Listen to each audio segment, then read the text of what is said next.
Rain had a way of making the city feel lonelier than it already was, washing color from the streets and leaving only reflections and regret. On one such afternoon, a small hand tugged at a man's sleeve, and everything he thought he knew about walking past pain began to unravel. A child's eyes, wide with certainty and heartbreak, fixed on a woman sitting alone on a bench, and the world paused just long enough for kindness to decide whether it would show up or not. If you believe that compassion can still change lives, that second chances exist even when the world feels cold, take a moment right now to like this video, share it with someone who needs hope, leave a comment, and subscribe to the channel. Stories like this live because people like you believe in them. The man had not planned for heroism that day. He had planned for groceries, for a quiet walk home, for an evening that looked like all the others. He was a single father, careful with time and money, measured in his emotions because little eyes learned from everything he did. His daughter skipped beside him in pink shoes already damp from puddles, her hair tied back neatly, her laughter fading as the rain thickened. When they passed the park, she slowed, then stopped entirely, her attention caught by a figure that did not belong to the cheerful rhythm of the place. A young woman sat hunched on a wooden bench, soaked through, her dark hair plastered to her face, her hands gripping a worn bag as if it were the last solid thing in her life. She looked small, not in body but in spirit, as though the city had shrunk her down with every disappointment it handed her. The father noticed her too, the way adults notice sadness and then quickly look away, filing it under "not my problem." He had learned that skill over years of surviving his own losses.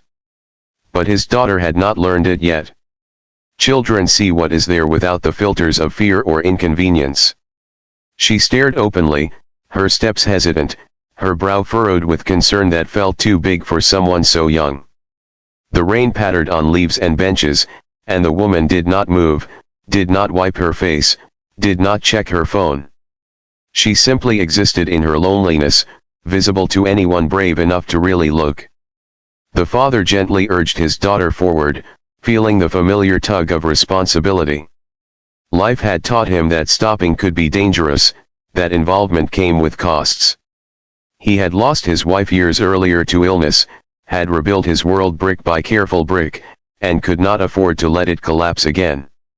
Yet his daughter did not budge. Her small fingers tightened around his hand, and he felt something crack inside him, a quiet resistance to the habits he had formed to protect himself. They stood there longer than was comfortable. Cars passed, umbrellas bobbed, and the woman on the bench remained a still point in the moving frame of the city. The father felt the weight of choice press against his chest. He remembered nights when he himself had sat alone, grief-heavy, hoping someone might notice. He remembered how often no one did. The memory burned, sharp and instructive, and he looked down at his daughter, who had not taken her eyes off the stranger even once. The girl's compassion was not loud or dramatic. It was steady, insistent, and pure. She did not see a burden or a risk, she saw a person left behind.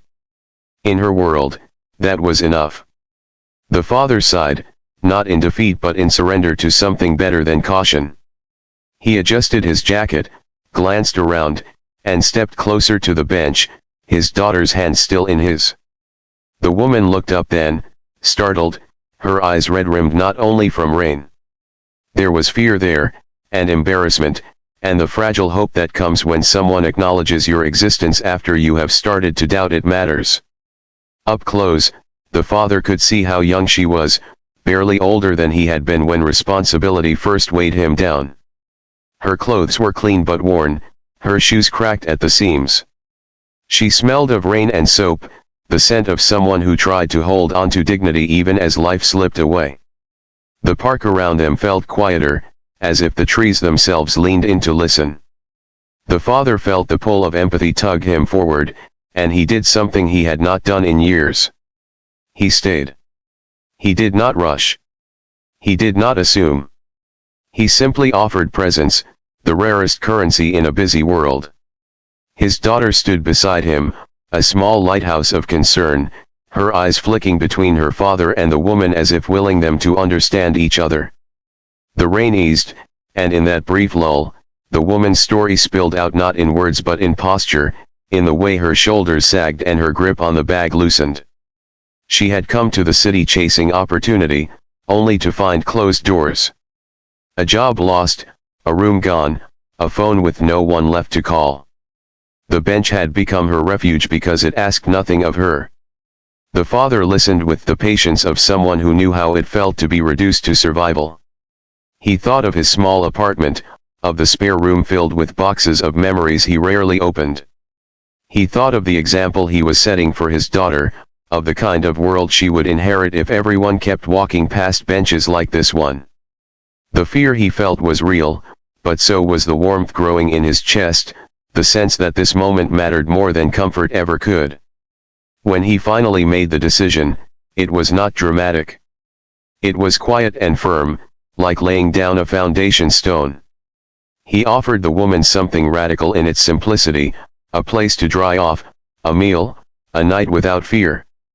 The city seemed to exhale, and the woman's eyes filled with something brighter than rain. Relief does that, turns strangers into believers again. The daughter smiled then, a smile that carried the unfiltered joy of having been right about the world. The walk back felt different. The rain returned, but it no longer felt punishing. It felt cleansing, as though the streets themselves approved. The woman walked carefully, as if afraid the ground might disappear beneath her feet. The father noticed how she stayed a step behind, not wanting to intrude, and how his daughter slowed so they could all move together. The apartment door opened to warmth and light, modest but welcoming. Towels appeared, soup simmered, and the night unfolded with the quiet grace of small mercies stacking up into something life-changing. Days turned into weeks. The woman did not overstay her welcome. She helped where she could, cooked, cleaned, applied for jobs with a determination fueled by gratitude and renewed hope. The father watched her rebuild herself piece by piece, the way he had once rebuilt himself after loss. His daughter watched too, learning lessons no book could teach. She learned that kindness was not a fairy tale concept but a practice, something you did even when it was inconvenient or scary. The challenges did not vanish. There were awkward moments, tight finances, nights when doubt crept in. But there was also laughter returning to rooms that had known only quiet. There were shared meals, shared stories, and the slow knitting together of a chosen family. The woman found work, then a small place of her own, but she never truly left.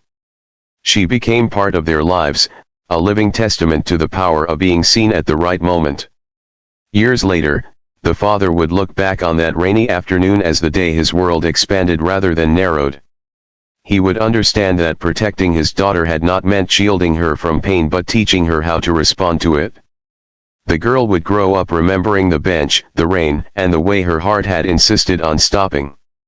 She would carry that insistence into adulthood, letting it guide her when logic urged her to look away. If this story has stirred something in you, if it has reminded you of the quiet power you hold to change a life, please take a moment now to like this video, share it with someone you care about, and subscribe to the channel. Your engagement helps stories of compassion reach hearts that need them.